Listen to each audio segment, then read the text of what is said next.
Estudo do nono mandamento, parte 3, respondendo à pergunta 144 do Catecismo Maior: quais são os deveres exigidos no nono mandamento? Nós aprendemos que este mandamento diz respeito à santidade da verdade, né? Então, nós vimos a parte introdutória, estudamos os dois primeiros deveres, que são conservar e promover a verdade entre os homens, é o primeiro dever. Então, nós vimos como texto base Efésios 4:25, que Deus requer dos homens que falem a verdade, e também conservar e promover a boa reputação de nosso próximo, assim como a nossa. A referência, o texto de referência principal foi 3 de João 12, e João apresenta para nós o exemplo de Demétrio, um homem que tinha bom testemunho de todos, inclusive do apóstolo João, que deixou isso muito bem claro. Então, nós aprendemos que é louvável e recomendável que nós promovamos a boa reputação do próximo. O que é que isso vai nos fazer? Levar a medir nossas palavras quando a gente for se referir a alguma pessoa. Isso é frear, é um freio para o nosso ímpeto, né? Porque é um freio, irmãos, e é um exercício. É sempre o cumprimento desse mandamento, o cumprimento dos deveres desse mandamento vai ser um exercício. Nós vamos nos exercitar a falar a verdade. Vou até adiantar já uma coisa dos irmãos, né? Como os mais jovens gostam de dizer, dar spoiler. A conclusão, irmãos, é o trabalho. A conclusão de todo o estudo desse mandamento. Lógico que a gente vai vendo item por item, porque é cada um desses deveres que vai nos fazendo ficar mais atentos a nós mesmos, observando bem a Escritura, fazendo as correlações, enxergando os mandamentos em toda a Bíblia, né? A gente vai vendo isso, mas no final, irmãos, é um exercício. Nós precisamos exercitar nós mesmos, desde cedo, as crianças, os adolescentes, os jovens, exercitarmos na verdade e buscarmos viver na verdade e colher os frutos e entender que os frutos são bons. Isso é que é interessante, porque isso é um exercício. Olha, esses frutos são bons, nós vamos degustar, nós vamos aprender a gostar desse fruto.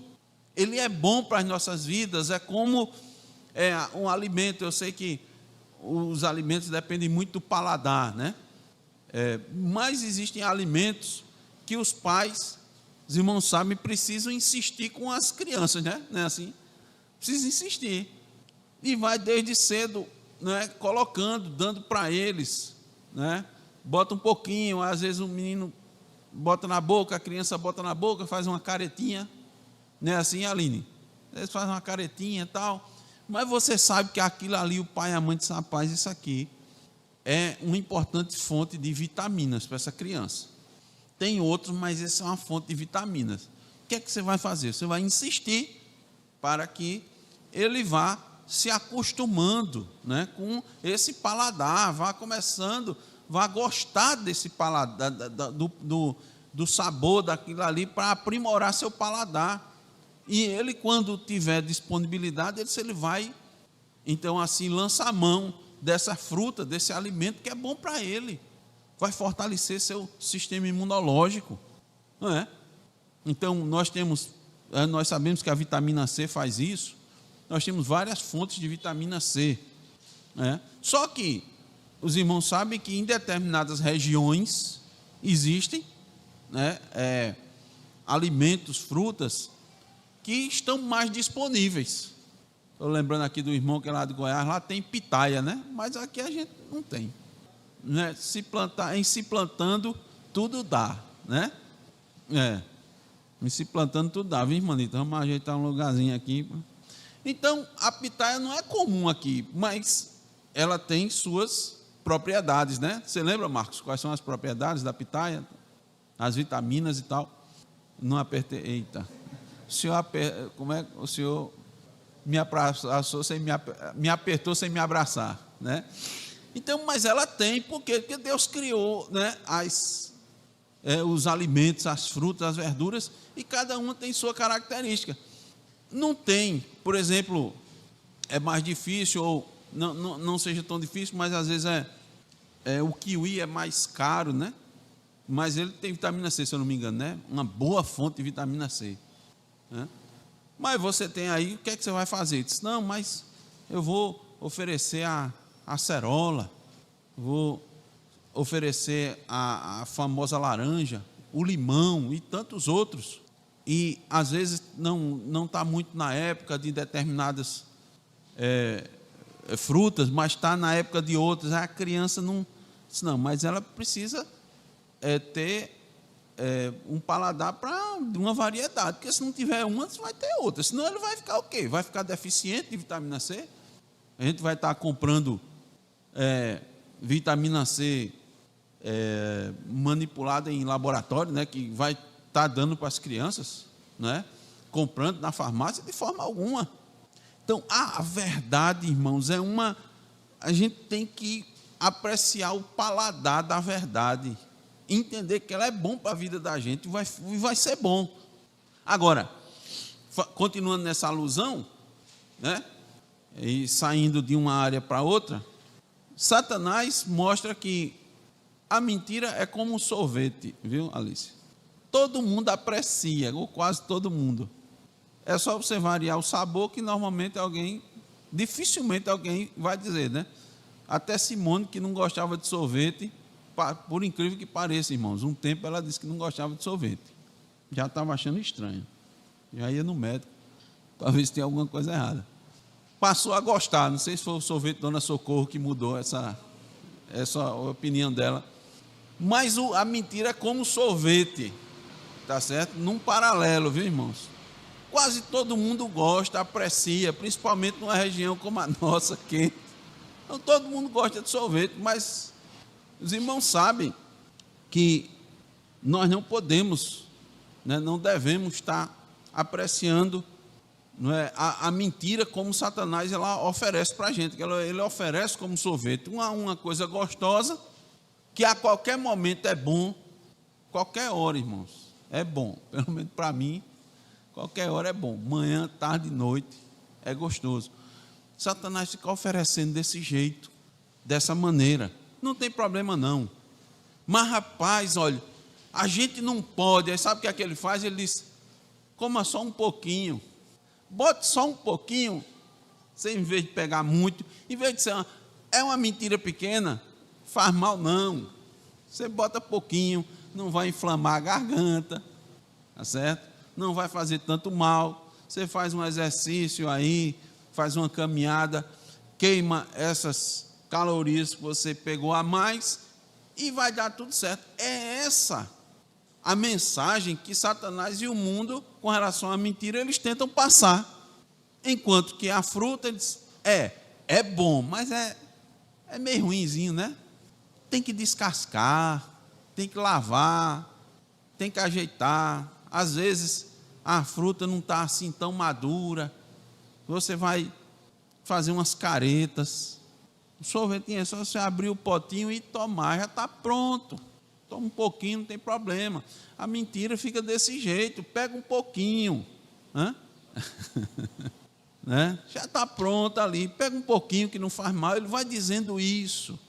Aí o que é que acontece? A gente já sabe, os irmãos sabem. Você pega um pouquinho, mais um pouquinho, começa a ficar bom, né, Zaqueu? Daqui a pouco você está tomando o pires todo, né? Depois você não consegue mais ficar sem tomar, que vai gerando essa dependência. Você não consegue mais ficar sem tomar. Você fica sentindo falta. Então, é um exercício, irmão, falar a verdade. Nós precisamos nos exercitar, saborear a verdade. E quando a gente se acostuma com ela, você vai ver que é gostoso, é bom, vai fazer bem para a vida da gente, mesmo quando ela esteja um pouquinho azeda, né? Porque uma hora, na verdade, o azedo vem de quê? Vem de você enfrentar situações difíceis por meio da verdade. Olha, está vendo? Quando eu era pequeno, eita, eu sofri muito, viu, irmã Anita? Meu pai dizia que remédio bom era o remédio ruim, que doía e que a gente fazia careta. Os irmãos sabem disso. Mas é isso, irmãos. A gente vai fazer isso. Então, a gente tem que exercitar. Aí começa em casa. O exercício da gente, né? Os pais, os cônjuges, uns com os outros, falando a verdade, desfrutando disso. Aí as crianças, é difícil, irmão, para a criança. Já estou dizendo aos irmãos, já estou dando spoiler, já estou indo para a conclusão. Mas serve também. Difícil para a criança, por quê? Porque a criança, ela vai associar rapidamente o quê? Se eu mentir e papai ou mamãe descobrir, é castigo. Aí ela associa uma coisa com a outra. Mas se eu mentir e ele não descobrir, não tem problema. É bom, é sorvete. Aí tem que colocar para ela, veja, é ir contra a natureza. Esse é o problema, né, irmão? É ir contra a nossa natureza. É ir contra a maré, contra o mundo que jaz no maligno, que vive na mentira, que mentira não tem nenhum problema. Eu não tenho como não me lembrar, irmãos. O presidente do Superior Tribunal Federal mentiu na televisão com a cara mais lavada, numa nota oficial. Mentiu. Quer dizer, num órgão que trabalha com a justiça, que visa promover a justiça. Nós vamos ver aqui que o maior promotor da justiça é a verdade. É a verdade. Então, veja, se a pessoa não tem nenhum, eu fico imaginando, não tem nenhum constrangimento, porque não foi uma coisa dita, escondido, foi algo registrado, tem registros, e a pessoa não tem nenhuma dificuldade em mentir. Então, nós vivemos nessa sociedade, nesse tipo de sociedade. Em outros países, irmãos, uma mentira quase que leva à destituição de um presidente da República. Uma mentira. Ele mentiu, enrolou, desenrolou. Foi Clinton, foi Bill Clinton, vou dizer, os irmãos, foi documentado. Aí ele ficou enrolando, até que teve que confessar. Mas senão ele ia perder o cargo por causa de mais uma mentira. Aí é onde está, né? Aí é onde está. Mas só isso. É isso que a nossa sociedade está. Só porque mentiu, não matou, não roubou, fez nada disso. Aí não é pouca coisa. É porque é exatamente isso. A nossa sociedade está de uma maneira que falar, né, de faltar com a verdade, e principalmente no caso dele, era uma traiçãozinha, assim, não afeta muita coisa não, mas está falando de um dirigente maior de uma nação, do representante de uma nação, que teoricamente tem que ser o exemplo, né? Teoricamente não, deve ser o exemplo, deve ser a referência para uma nação, um substituto, alguém que está ali à frente, mas perdeu-se essa noção. Por que se perdeu essa noção? Porque a gente insiste, irmão, e vai ficar batendo nessa tecla. A lei de Deus está relativizada, então não tem mais isso. Por isso que as pessoas não entendem. Olha, preste bem atenção. Não entendem as consequências do pecado quando Adão era nosso representante. Mas foi ele, não fui eu. E aí vai, por quê? Porque perdeu-se a noção da Escritura, da palavra de Deus. Perdeu-se a noção do certo e o errado que a palavra de Deus traz. Então você não vai entender mais nenhuma outra coisa. A base da justiça é a verdade. Quanto mais se trabalha dentro desse princípio, mais justa, mais igualitária, melhor é a sociedade, as relações entre os homens, o respeito, dentre outras coisas que advirão em função disso. Por isso que é tão importante. Por isso que é importante a gente ver que deveres são exigidos nesse mandamento. O que é que esse mandamento significa? Que implicações ele tem para as nossas vidas? E tem, irmãos, implicações tremendas para as nossas vidas. Então nós vimos os dois primeiros Deveres: conservar e promover a verdade entre os homens, e conservar e promover a boa reputação de nosso próximo, assim como a nossa. Vamos adiante, vamos para o terceiro dever: manter e defender publicamente a verdade. Vamos ver a referência bíblica, Provérbios 31, 9. Vamos todos abrir a Bíblia nesse texto. Provérbios 31, 9. Irmão, voluntariamente aí pode ler. É dever de todo cristão defender a verdade, não apenas os que estão investidos de autoridade, porque o contexto você vai dizer, mas esse contexto aí é o contexto que está se referindo a um rei, não é? Como é o nome do rei aí? Lemuel. Alguns acham que é uma referência a Salomão também, tal, mas é um rei. Os conselhos de quem para um rei? Quem está dando conselho para o rei? Mamãe está dando conselho para o rei. Olhe, julgue retamente, faça justiça, em especial aos pobres e necessitados. Não tenha medo da censura dos homens. Irmãos, quem é que vai censurar a verdade? Pense comigo. Quem é que não quer a verdade? Quem é que vai pressionar alguém e tentar intimidar alguém quando ele quer falar a verdade? Homens o quê? Bons ou maus?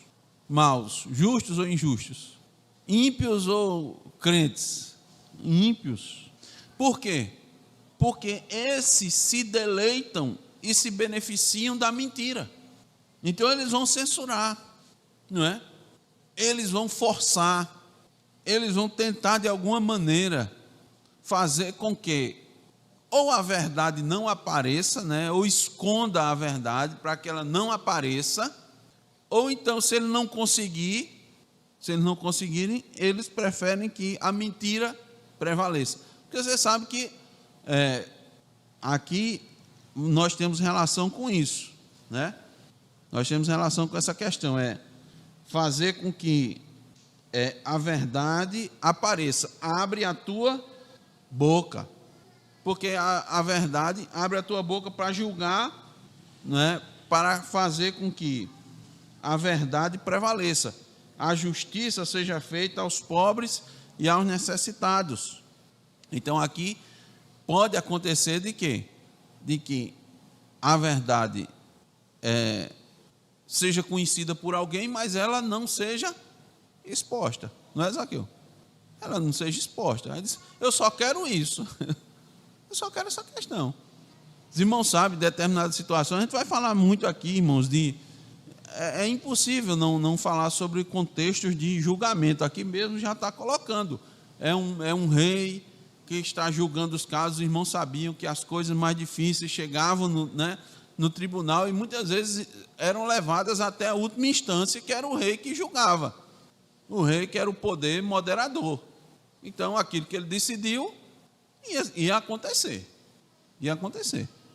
Então, em algumas monarquias, os irmãos sabem, principalmente nessa época, o rei decidiu, então ia para frente. Daí a necessidade muito grande de provérbio de o rei ser sábio. Daí Salomão não pedia a Deus, né, riqueza, nem poder dizer, me dê sabedoria para poder julgar corretamente o rei. Então, no caso em se tratando da verdade, é muito difícil não aparecer o contexto de tribunais. Nós vamos ver outras referências. A próxima referência, nós vamos também fazer menção a isso com relação a mais um dever que é exigido nesse mandamento. Então, a verdade aparecer, porque pode ser que num determinado julgamento um fato não venha ao conhecimento não venha ao conhecimento do corpo que está julgando, né, dos juízes, ou dependendo de como se configura o tribunal. E aí o que é que acontece? Quando ela não vem, a justiça ela é prejudicada, porque muitas vezes só falta uma situação, um fato para fechar o circuito e você chegar, então isso aí, né, completou. Agora a gente já entendemos o que aconteceu. Eu não sei se os irmãos já tiveram a oportunidade de participar do corpo de sentença, né, de alguma cidade, de fazer parte dos jurados, do júri, né, que é dado à população. Quando eu participei, irmãos, eu me lembrava demais disso aqui, sabe? Daquilo que a gente aprendeu, da importância. Aí eu ficava dizendo, meu Deus, como era importante que quanto mais a cidade tivesse cristão temente a Deus, né, mais justiça ia ser feita. Porque no caso da nossa justiça, né, existem os casos que vão a júri popular, que vai julgar essa situação. Aconteceu, irmãos, uma situação que eu participei e foi tentativa de assassinato. Que a pessoa que pega uma arma e atira no outro, atirou ao ponto de deixar a pessoa paraplégica. Aí eu só queria dar um susto. Foi um grande susto. Hein? Deve ter dado um susto na morte, mas eita, quase que eu pego esse, mas não deu não. E se você não tiver, irmãos, se você não tiver a base, né, da justiça, da escritura, da palavra de Deus, de tudo isso que a gente encontra, principalmente, irmãos, principalmente aqui no Antigo Testamento, que você tem os princípios, são colocados na palavra de Deus. Qual a base que você vai utilizar para julgar? Qual a base que a sociedade vai julgar ou que vai estar julgando o outro? Os irmãos sabem o que acontece, né? Aconteceu comigo, eu fui pressionado. As pessoas têm acesso aos jurados, né? A lista de jurados, e os interessados que não poderiam, que não pode, que não deve fazer isso, são procurados. As pessoas conversam, parentes, amigos, vão conversar para apelar para que a pessoa julgue favorável àquele que ele acha que deve.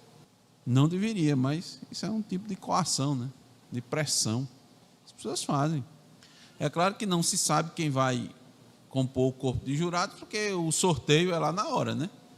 Mas o pessoal faz, pega a lista e sai. E aconteceu isso comigo. Então, irmãos, a verdade, aqui nós temos uma exortação para que não só o magistrado, é isso que eu estou querendo colocar para os irmãos, porque o texto faz referência a um rei, né? O texto faz referência a um rei, rei Lemuel. Mas a qualquer pessoa que tiver ao seu alcance, qualquer pessoa que tiver ao seu alcance, que tiver dentro das possibilidades, deve acudir, deve procurar fazer justiça ao pobre e ao necessitado, dando-lhe voz. Para quê? Para se estabelecer a verdade. Então, ao pobre e ao necessitado é todo aquele que precisa de ajuda. Lógico que o foco aqui é ao pobre, né, ao necessitado, porque eles têm menos recursos, né?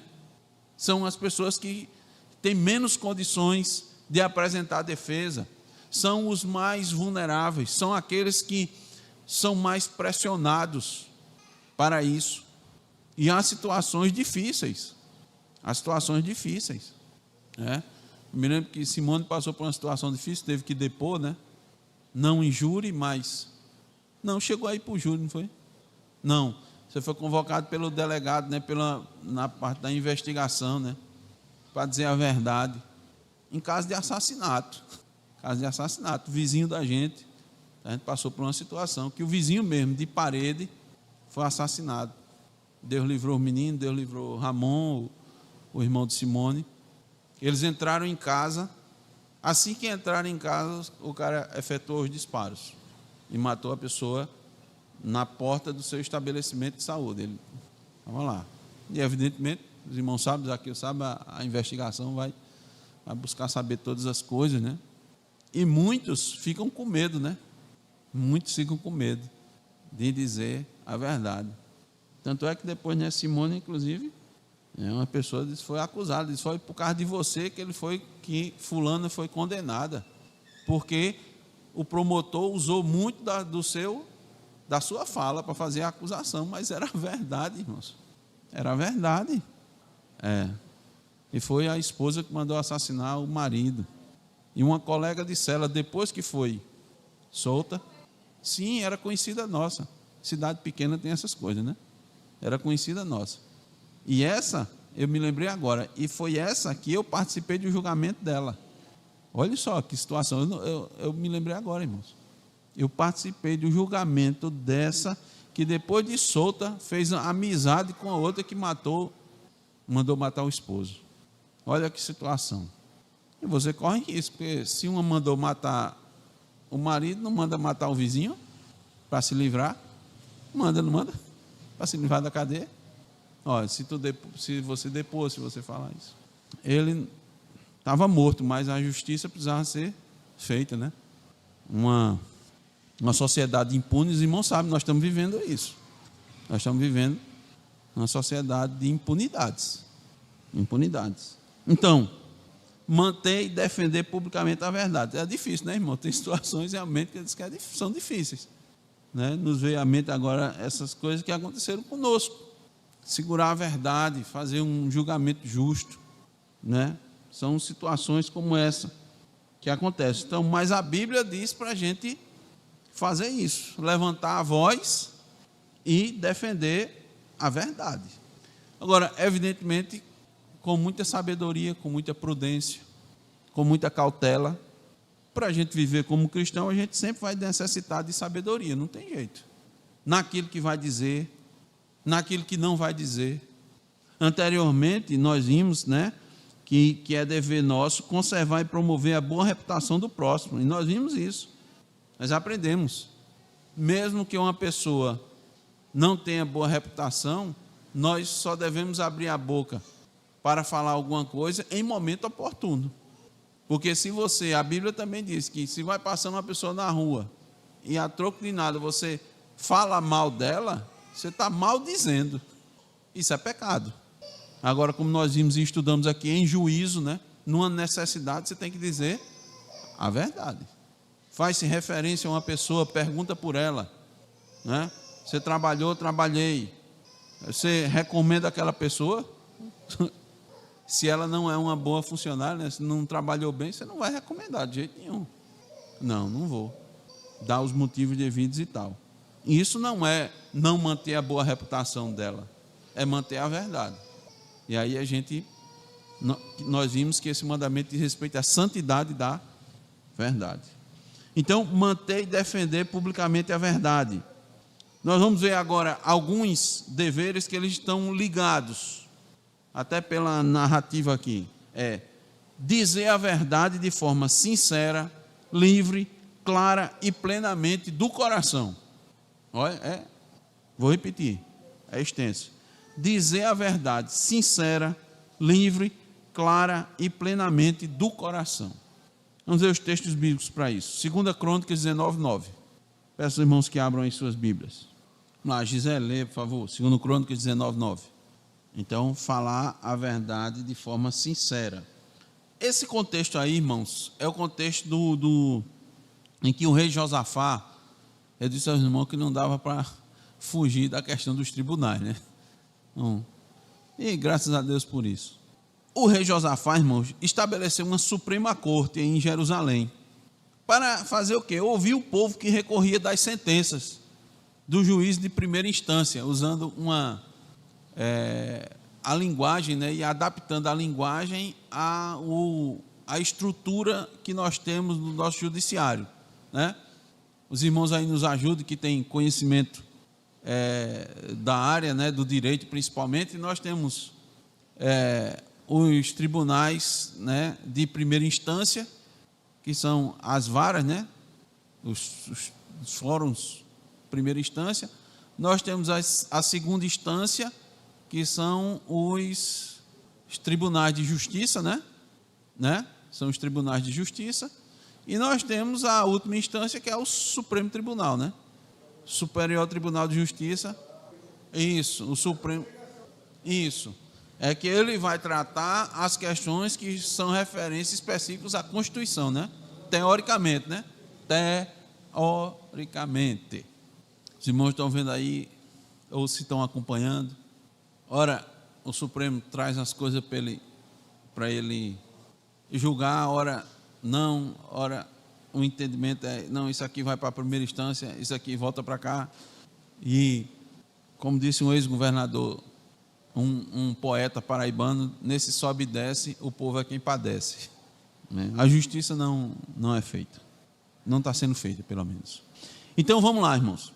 Josafá estabeleceu uma suprema corte em Jerusalém para ouvir o povo. Eles eram julgados na primeira instância, digamos assim. Os irmãos viram que havia uma estrutura lá desde Moisés, né, que ele estabeleceu líderes, e depois nas cidades, na porta das cidades, havia um tribunal da cidade, não era assim, Marcos? Que ficavam os juízes, né, as pessoas de reputação ilibada. Então eles ficavam lá para julgar as questões, mas às vezes a coisa era difícil e a pessoa recorria, disse: olha, eu quero recorrer. Então Josafá estabeleceu isso daí, né? Então normalmente era composto por sacerdotes, quem conhecia a lei de Deus, né? Os demais juízes, e ele ia julgar. E eles deveriam julgar com justiça, evidentemente, e imparcialidade. Para isso acontecer, tinha que haver sinceridade, não poderia haver dúvida no coração. Por quê? Porque o que eles deveriam buscar era a glória de Deus e o bem dos homens. É isso que a justiça deve buscar. Em primeiro lugar, a glória de Deus. A decisão vai glorificar a Deus, em primeiro lugar, vai trazer bem à sociedade. Como é que eu vou estabelecer isso?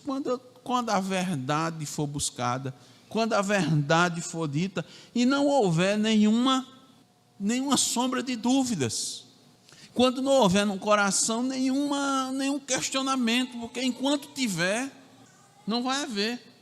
Então veja, o texto diz: andai no temor do Senhor, com fidelidade e inteireza de coração. Na hora que for julgar, não deve haver, o coração tem que estar completamente livre de dúvidas.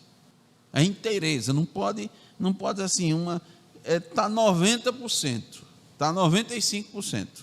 Tem que ser com inteireza de coração. Então, dizer a verdade de forma sincera. Nós chamamos aqui 2 Crônicas 19:9. Livre, clara e plenamente. Vamos para Jeremias 42:4. E é sempre importante, irmãos, a gente entender o contexto dessas passagens, seu texto e o contexto, porque essa verdade vai ser dita e nós vamos ver a situação em que ela é dita. Imagino que os irmãos lembrem da situação onde que estava Jeremias. Vamos lá, João, leia, por favor, Jeremias 42:4. Eu vou falar de forma livre, clara e plenamente a verdade, aquilo que Deus disser para mim. Mas qual era o contexto ali? Um contexto difícil, muito difícil. Era contexto, irmãos, de exílio. Era contexto de ir ou não ir para a Babilônia. Imagine os irmãos. Primeiro Jeremias falar isso ao povo. Então, era o profeta. E ele disse, e o povo chegou para Jeremias, irmãos, você precisa ver, olha, você pode copiar, você copie na sua vida, tão somente, a maneira como esse povo chegou para Jeremias. Não copie como eles agiram depois de receber a sentença, isso aí você não copia, mas você copia a maneira como eles se chegaram para Jeremias. Vamos ver isso aí. Lê aí, João, como foi que esse povo chegou para Jeremias? O que foi que ele disse para Jeremias dar essa resposta? Vamos lá, leia aí, por favor. Isso, olha, primeiro, com humildade. Olha que maravilha, nós estamos pedindo ao Senhor, rogue, peça a Deus. Olha, chegou da forma correta, se dirigiu para a pessoa certa, para pedir a Deus, que é a quem poderia dar a resposta. Tudo isso, irmão, está perfeito. Vamos lá, João. Nós somos necessitados, olha a nossa situação. Não é assim, em outras palavras? Continue, João. Olha só, nós precisamos de direção. Em que caminho nós vamos seguir? E o que nós devemos fazer? Pode pegar isso aqui, irmãos, e botar nas orações. Aqui está perfeito. Aí Jeremias responde. Leia, por favor, de novo, João. O 5, né? O 5 é importante. Vamos lá. 6. Perfeito. até o versículo 6, está tudo perfeito. Uma situação difícil, complicada, o povo sendo escravizado, poucos sobraram. Meu Deus, o que é que vamos fazer? Que caminho nós devemos seguir? Meu Deus, que decisão tomar? Era assim, irmãos, que ele estava na situação. Eu quero que os irmãos entendam isso, uma situação muito difícil na vida deles. E os líderes, os capitães, foram pedir orientação à pessoa certa. Pedir orientação a Deus por meio do profeta, que é quem falava com Deus e transmitia isso ao povo. E Jeremias diz: eu vou falar para vocês livre, clara e plenamente a verdade. Os irmãos sabem qual foi o resultado, sabe? Sabe, Aline, qual foi o resultado? Vamos dizer qual foi o resultado, irmãos. Porque Jeremias estava muito ciente da situação. Jeremias estava ciente. O povo disse, deixa eu lembrar, o povo disse: Jeremias, pergunta ao Senhor o que a gente deve fazer. E tudo o que Deus disser para a gente fazer, nós vamos fazer. Seja bom ou seja ruim. Seja bom ou seja ruim. Ou seja, se a resposta do Senhor para nós for aquilo que nos agrada, nós vamos fazer. E se for aquilo que não nos agrada, porque seja bom ou seja ruim, Deus não vai dar nenhuma orientação ruim, né, irmãos? Deus não vai querer nada ruim para o seu povo. Mas tem escolhas que Deus faz, tem direcionamento que Deus faz para nós, que são amargos, que são difíceis, que são complicados. E esse é um deles. Só que, aí uma aplicação direta, é melhor, irmãos, seguirmos o caminho difícil, apertado, amargo, que Deus está nos mostrando, do que qualquer outro caminho. Porque aqui nesse caso, Deus disse claramente: eu vou ser com vocês. Onde vocês estiverem, eu vou estar com vocês. Esse texto, irmão, é maravilhoso, dá vontade de ler ele todo, de expor, sabe? Vamos, João, bora. Vamos aproveitar aqui. 7 em diante. Continue, Jeremias 42, do 7 em diante. Continue. 10 dias, Deus passou 10 dias, ou seja, Deus responde na hora que Ele quiser. Ele não podia responder na mesma hora. No outro dia, deu 10 dias. Bom, então primeiro assim, todo mundo ouviu, né? Todo. Vamos lá. Onde não veremos guerra. A resposta do Senhor foi aquilo que Jeremias tinha dito antes no capítulo 17, 9. O coração do homem é enganoso, e o 10 diz: mas o Senhor conhece o coração. Deus não só deu a resposta, como revelou o que estava no coração deles. Revelou, mostrou a verdade. E aí o que eles falam? 43, 1. Bora, João, só mais um pouquinho. Pronto, somente. É mentira. É verdade ou é mentira? Jeremias disse a verdade livre, clara e plenamente. E sofreu por conta disso. Eu quero mostrar para os irmãos que ele sofreu por conta disso.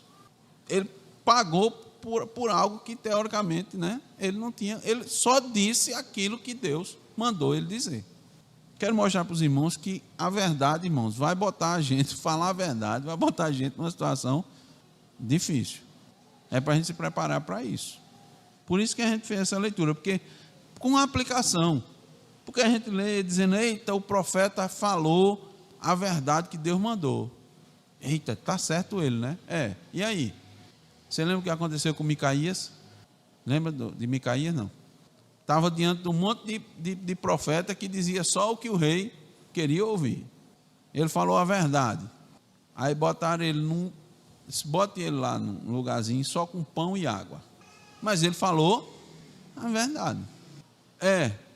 Parece que um deles pegou um chifre, alguma coisa assim, e bateu nele, porque ele disse assim: diga aí se foi o espírito enganador que me mandou bater ou não. Não, teve uma coisa como...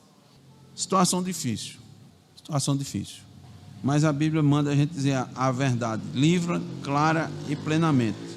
Mais uma passagem, irmãos, eu não vou pedir para os irmãos lerem, eu vou citar para os irmãos, diz respeito à igreja.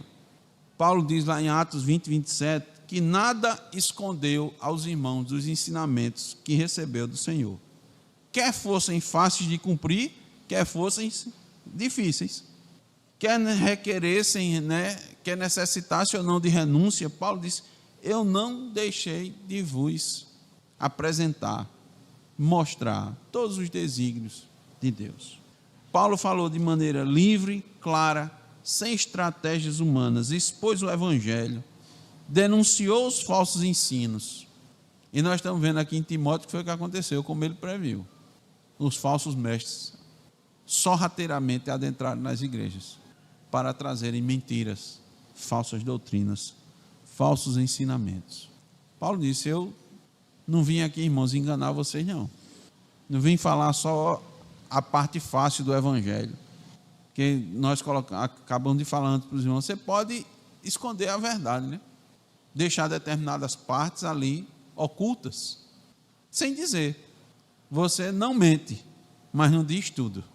Isso são ações ardilosas, do coração.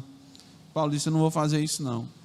Quantos, irmãos, para a gente finalizar, falsos mestres, falsos profetas, quantos não têm feito isso nas igrejas?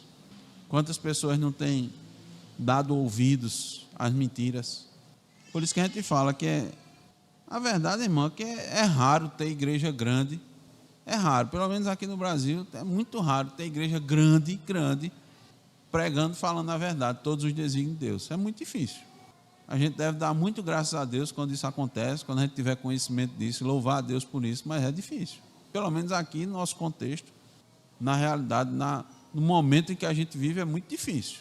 Aquelas situações como as igrejas de homens como Spurgeon, naquela época, Lloyd Jones e tal, difícil nos dias de hoje. Tanto é que a gente repete e diz onde estão, nos dias de hoje, como é que estão essas igrejas, esses tabernáculos. Vê se está cheio. Muitas delas nem existem mais, Infelizmente, irmãos, nós vivemos nessa época. Então, Paulo está aqui mostrando claramente que ele falava a verdade. A verdade. Nós vamos parar, nós vimos até o quinto dever.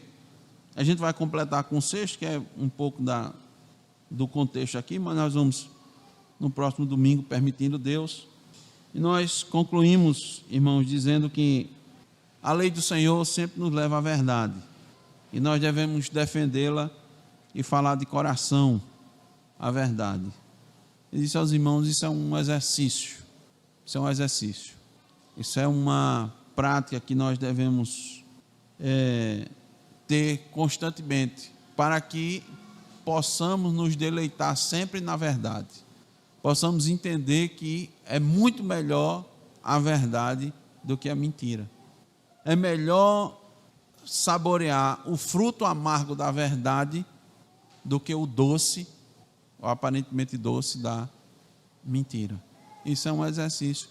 Nós estamos vendo aqui exemplo de homens de Deus, falhos, pecadores, limitados, mas que passaram por isso. Profetas que falaram a verdade da parte de Deus, não enganaram e tiveram dificuldades, passaram por momentos difíceis, mas foi melhor passar por isso do que mentir, do que adulterar aquilo que o Senhor disse, do que enganar, do que falar meias verdades, para de alguma maneira serem beneficiados ou não sofrer, não sofrer, fugir do sofrimento. Que Deus, então, irmãos, assim nos ajude, sempre. Essa oração vai ser, Senhor, nos ajuda a viver na verdade, a amar a verdade, a praticar a verdade e a nos deleitarmos na verdade. Amém.